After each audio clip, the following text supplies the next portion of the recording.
मध्य प्रदेश के छतरपुर में लोगों को हर घर तिरंगा अभियान से जोड़ने के लिए छात्रों ने तिरंगा रैली निकाली।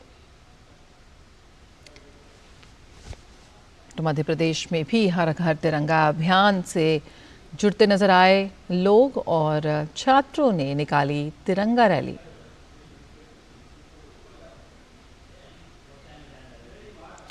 प्रधानमंत्री नरेंद्र मोदी द्वारा 15 अगस्त को नई दिल्ली में लाल किला पर होने वाले स्वतंत्रता दिवस समारोह में बुलाए जाने पर स्वास्थ्यकर्मी और नर्सिंग अधिकारियों ने खुशी जताई है। जिन लोगों को स्वतंत्रता दिवस समारोह में शामिल होने का आमंत्रण मिला है, उन्होंने प्रधानमंत्री का आभार जताया। नई दिल्ली के सफदरजंग अस्पताल की सीनियर नर्सिंग ऑफिसर वंदना कौशिक ने पीएम के प्रति आभार जताया है। उन्होंने पीएम मोदी के आमंत्रण भेजे जाने की पहल की सराहना की है। इस बार हमें भारत सरकार की तरफ से 15 अगस्त के प्रोग्राम के लिए लाल किले के लिए आमंत्रण किया गया है। ये हमारे लिए बहुत सौभाग्य की बात है। ये सरकार का बहुत ही बड़ा स्टेप है जो उन्होंने हमारी सर्विसेज को कोविड में जो दी गई है, डेडिकेशन एंड सिंसियरिटी से की गई है, उसको रिकॉग्नाइज किया गया है। और वैसे भी ये गवर्नमेंट जो है इसका एटीट्यूड प्रो नर्सिंग एटीट्यूड है। 157 न्यू कॉलेज खोले हैं और बहुत सारी जो है नर्सिंग को इम्प्रूवमेंट करने के लिए स्टेप्स लिए।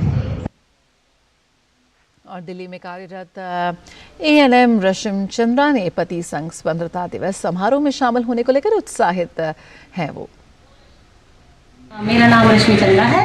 मैं दिल्ली सरकार में एएनएम के रूप में कार्य करती हूँ। इस बार 15 अगस्त के उपलक्ष्य में प्रधानमंत्री मोदी जी की तरफ से हम नर्सिंग ऑफिसर्स को आमंत्रित किया गया है और मैं इस बात के लिए अपने आप को बहुत सौभाग्यशाली मानती हूँ और प्रधानमंत्री मोदी जी का बहुत बहुत तहे दिल से धन्यवाद करती हूँ। नर्सिंग ऑफिसर अनीता तोमर ने पीएम मोदी की ओर से आमंत्रण मिलने से खुद को सौभाग्यशाली बताया। मुझे बताते हुए बहुत खुशी हो रही है कि हमें इस बार पहली बार 15 अगस्त के कार्यक्रम में सम्मिलित होने के लिए सरकार की तरफ से हमारे प्रधानमंत्री श्रीमान नरेंद्र मोदी जी की तरफ से आमंत्रित किया गया है, जिसके लिए मैं बहुत ही आभार प्रकट करती हूँ सरकार का और हमारे प्रधानमंत्री जी का। और मुझे बहुत खुशी हो रही है ये बताते हुए कि जिस तरीके से वो हमें एक सराहना दे रहे हैं। कोविड के समय पे हमने जो कार्य किया है उसको एक रिकॉग्निशन दे रहे हैं, उसके लिए मैं आप सबका बहुत बहुत धन्यवाद करती हूँ। और ये पहल है एक नर्सिंग पूरे नर्सिंग समुदाय की तरफ से, मैं आपका बहुत बहुत आभार करती हूँ। 15 अगस्त को देश 77वां स्वतंत्रता दिवस मनाने जा रहा है। इसको लेकर जबरदस्त तैयारियां चल रही हैं। वहीं राष्ट्रीय राजधानी नई दिल्ली में आज स्वतंत्रता दिवस समारोह से पहले फुल ड्रेस रिहर्सल का आयोजन किया गया। स्वतंत्रता दिवस समारोह के लिए लाल किले को छावनी में तब्दील कर दिया गया। आयोजन स्थल पर बड़ी तादाद में सुरक्षाकर्मी तैनात किए गए। राष्ट्रीय पर्व पर सुरक्षा में कोई कोताही ना हो, इसकी समीक्षा के लिए आज फुल ड्रेस रिहर्सल है। इस दौरान प्रधानमंत्री की रूट से लेकर लाल किले के आसपास कई किलोमीटर के दायरे पर सुरक्षाकर्मी व खुफिया एजेंसियां नजर रख रही हैं। लाल किले के आसपास 11 बजे तक वाहनों की आवाजाही पूरी तरह से बंद है। केवल आपातकालीन और विशेष लेवल वाले वाहनों को गुजरने की अनुमति दी जा रही है। दिल्ली यूपी व दिल्ली हरियाणा के सभी बॉर्डरों पर कड़ी निगरानी रखी जा रही है।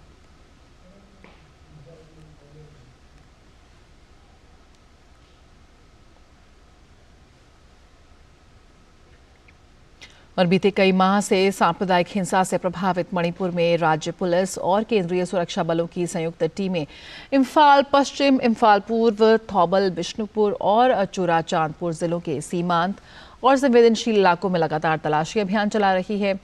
जानकारी के मुताबिक तलाशी अभियान पिछले 24 घंटों में 12 हथियार, 6 गोला बारूद और 8 विस्फोटक सामान बरामद किए गए हैं। शनिवार रात से जारी मणिपुर पुलिस नियंत्रण कक्ष के एक प्रेस बयान में कहा गया है कि राज्य में कानून और व्यवस्था की स्थिति काफी हद तक सामान्य है। हालांकि पिछले 24 घंटों में गोलीबारी और प्रदर्शनकारियों के जमा होने की कुछ छिटपुट घटनाएं हुई हैं। बयान में आगे कहा गया है कि सुरक्षा बलों ने तलाशी के दौरान 25 पैकेट भी बरामद किए हैं, जिनमें लगभग 27 किलोग्राम अफीम होने का संदेह है। इस सिलसिले में 2 लोगों को गिरफ्तार भी किया गया है।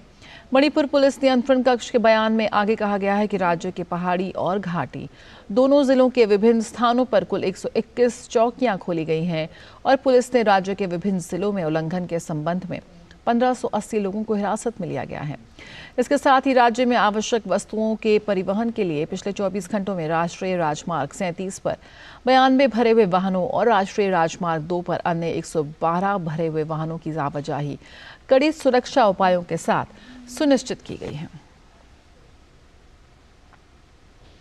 भारत सतत ऊर्जा के समाधान प्रदान करने के लिए दुनिया भर में सबसे आगे रहा है। राष्ट्रीय जैव ऊर्जा कार्यक्रम इसका एक और उदाहरण है। भारत में नवीन एवं नवीकरणीय ऊर्जा और ऊर्जा मंत्रालय ने हरित कल के लिए नवंबर 2022 में राष्ट्रीय जैव ऊर्जा कार्यक्रम की शुरुआत की। ये कार्यक्रम न केवल भारत में स्थायी समाधान प्रदान कर रहा है, बल्कि ये दुनिया को एक उज्जवल, अधिक टिकाऊ भविष्य के लिए भी मार्गदर्शन दे रहा है। आइए देखते हैं खास रिपोर्ट। भारत सतत ऊर्जा के समाधान प्रदान करने के लिए दुनिया भर में सबसे आगे रहा है। राष्ट्रीय जैव ऊर्जा कार्यक्रम इसका एक और उदाहरण है। भारत में नवीन एवं नवीकरणीय ऊर्जा और ऊर्जा मंत्रालय ने हरित काल के लिए नवंबर 2022 में राष्ट्रीय जैव ऊर्जा कार्यक्रम की शुरुआत की। अप्रैल 2021 से मार्च 2026 तक चलने वाले इस कार्यक्रम का 1715 करोड़ रुपए का भारी भरकम बजट बनाया है। टिकाऊ भविष्य के लिए 6 अत्याधुनिक बायो CNG संयंत्र और 11,100 से अधिक छोटे बायोगैस संयंत्र काम कर रहे हैं। औद्योगिक लकड़ी, अपशिष्ट वन अवशेष और ऊर्जा वृक्षारोपण आधारित बायोमास का उपयोग अब बिजली उत्पादन में किया जा रहा है। राष्ट्रीय जैव ऊर्जा कार्यक्रम न केवल भारत में अस्थायी समाधान प्रदान कर रहा है, बल्कि ये दुनिया का एक उज्जवल, अधिक टिकाऊ भविष्य के लिए भी मार्गदर्शन कर रहा है। नवीकरणीय ऊर्जा के एक नए युग की शुरुआत हुई है। तपस भट्टाचार्य की रिपोर्ट, DD न्यूज़। और देश के कई हिस्सों में अभी भी झमाझम मानसूनी बारिश का सिलसिला जारी है। हालांकि कई इलाकों में इसकी तीव्रता में कमी आई है। मौसम विभाग ने उत्तराखंड में बारिश का पूर्वानुमान जताया है। मौसम विभाग ने कहा है कि उत्तराखंड में आज और कल अत्यधिक तेज वर्षा होने की संभावना है। हिमाचल प्रदेश, पंजाब, हरियाणा, उत्तर पश्चिमी उत्तर प्रदेश और पूर्वी उत्तर प्रदेश में भी दोनों दिन बहुत तेज बारिश की आशंका जताई गई है। पश्चिम बंगाल और सिक्किम में भी बहुत तेज वर्षा होने का अनुमान जताया गया है। और इस बीच चंडीगढ़ शिमला राष्ट्रीय राजमार्ग पर चक्की मोड़ के समीप भूस्खलन से मार्ग पूरी तरह से अवरुद्ध हो गया है। भूस्खलन के कारण राजमार्ग के दोनों तरफ कई वाहनों के फंसे होने की खबर है। इस बीच लोगों से भूस्खलन स्थल से दूर रहने का आग्रह किया गया है। बता दें कि 24 जून से हिमाचल प्रदेश में मानसून की शुरुआत हुई थी और इसके बाद से वहां बारिश से काफी नुकसान हुआ है। खबरों में आगे बढ़ें तो बिहार के गया जिले में जैविक कृषि में लगी महिला किसानों ने श्री विधि की प्राचीन प्रथा के बारे में जागरूकता फैलाने का एक नया तरीका निकाला है। वे दिन के समय में एक विशेष गांव को चुनते हैं और फिर किसी पेड़ के नीचे या फिर किसी खेत में अपने लिए थोड़ी सी जगह बनाते हैं और फिर पर्याप्त मात्रा में इकट्ठा होते हैं और श्री विधि के लाभों के बारे में गीत गाना शुरू कर देते हैं।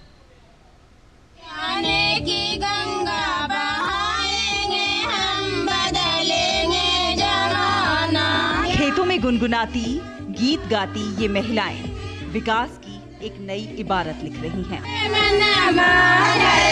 जी हाँ, ये महिलाएं हैं गया जिले के शेरघाटी प्रखंड के नकनुपा ग्राम की, जो श्री विधि से खेती करके न केवल अपनी आय में कई गुना का इजाफा कर रही हैं, बल्कि प्रकृति का संरक्षण भी कर रही हैं। दरअसल श्री विधि खेती करने का एक ऐसा तरीका है जिसमें कम लागत और कम पानी की जरूरत पड़ती है और उत्पादन अच्छा खासा होता है। इसमें जैविक खाद का प्रयोग होता है।